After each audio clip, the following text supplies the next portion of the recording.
Today, we are going to look at how to test for biological molecules.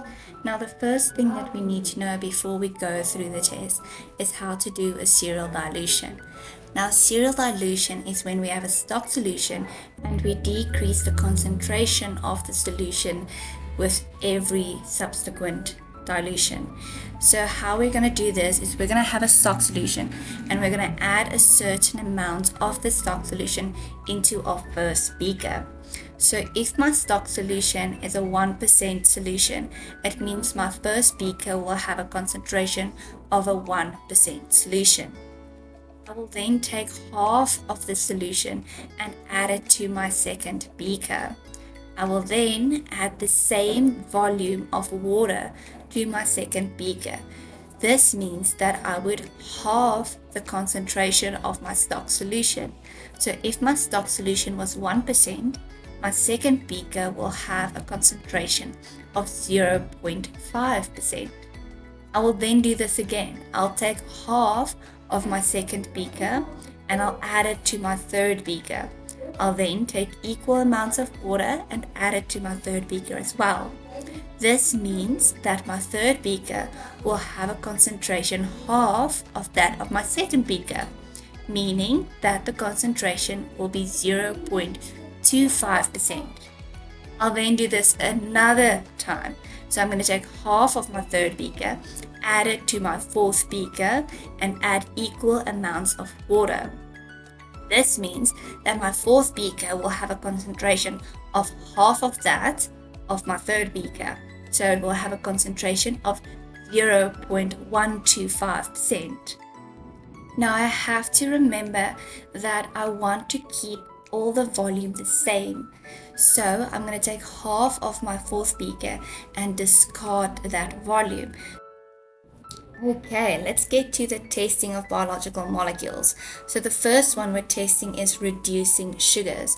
So we're going to add equal volumes of reducing sugar to each test tube.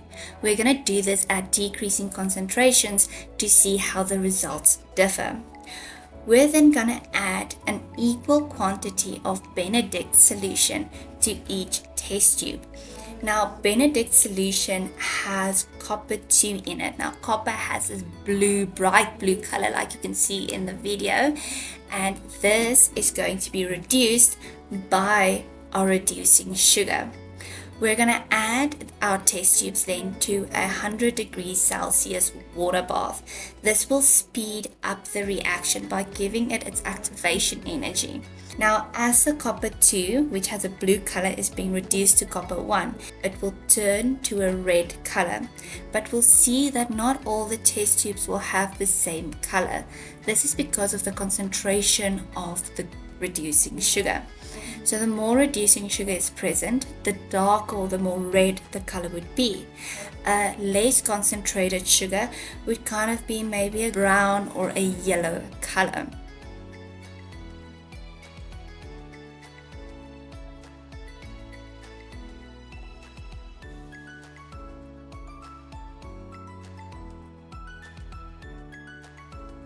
So here we can see the 1% solution has the reddest or brownest color of them all. We then have our 0.5% solution that kind of looks like muddy water. There's 0.25 with green and the 0.125 with this turquoise blue. We can also test for non-reducing sugars in kind of the same way. So I'm going to show you two types. In the one test tube, I'm not going to go through the process, and then the other one I will. So I add equal amounts of non-reducing sugar to both test tubes. Then in the test tube labeled yes, I add hydrochloric acid. This will break the bonds to form a monosaccharide. Now remember, all monosaccharides are reducing sugars. Now the test tube labeled no, I'm going to add the same or equal amount of water so that the concentration of the sugar doesn't affect my results. I'll then add both the test tubes to a boiling hot water bath just to speed up the reaction, and then wait for it to cool a bit, and then I will add sodium hydrogen carbonate to neutralize the reaction. So I'll add a few drops at a time until it doesn't react anymore, which kind of shows me that it has been neutralized. Now the reason why I neutralize it is because copper 2 is very unstable in acidic conditions.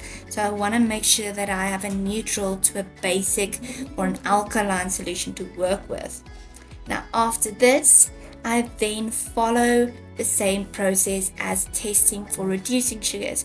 So I add my Benedict solution, and then I add it to a water bath, and I look at my results.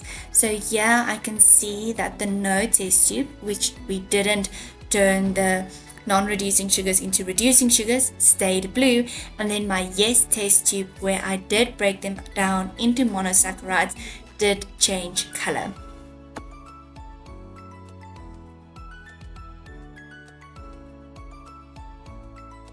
The last carbohydrate test that we're going to look at is the test for starch.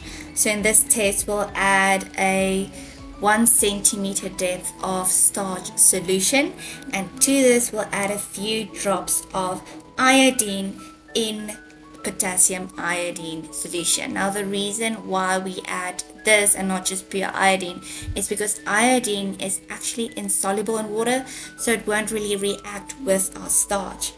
Now if it turns blue-black, we know that starch is present. Now this happens because the iodine molecule will slip into the coil of amylose. The iodine ions will then transfer some of its charge to the coil, changing the spacing of the complex. This will allow the absorption of visible light at a different type of spectrum. Next, we have proteins that will test with the Biuret test. For proteins, we're also going to use a serial dilution of 1%, 0.5%, 0.25%, and 0.125% to test. Now first, we're going to add sodium hydroxide. Now this is going to provide an alkaline solution for the copper to be more stable, just like in the previous test. We're then going to add 5 drops of copper sulfate. The copper in the copper sulfate will form a complex with the peptide bonds of the protein. This will mean, the same as the previous test, that the absorption spectrum will be changed of the protein, and the copper, which is blue, will then turn to a pink or purple color depending on the concentration of protein. Now in this example that I'm showing, I added it to a water bath just to increase the speed of the reaction to get a result quicker. Lastly, we have lipids, and here we will use the emulsion test to test for it. So I'm going to add my lipids to a test tube and then add ethanol. Now lipids are hydrophobic, meaning that they will be soluble in alcohol. I'll then mix my test tube to make sure that the ethanol gets into contact with most of the lipids, and then allow it to settle. So when I look at my test tube now, I'll be able to see like a little clear part at the top. So I can see all like the proteins and the coagulation setting to the bottom, and there's this clear liquid at the top. Now this is where my lipids will be dissolved into. I'll then take that and add it to my water. The lipids, being insoluble, will then coagulate, and I'll see a milky appearance in my water.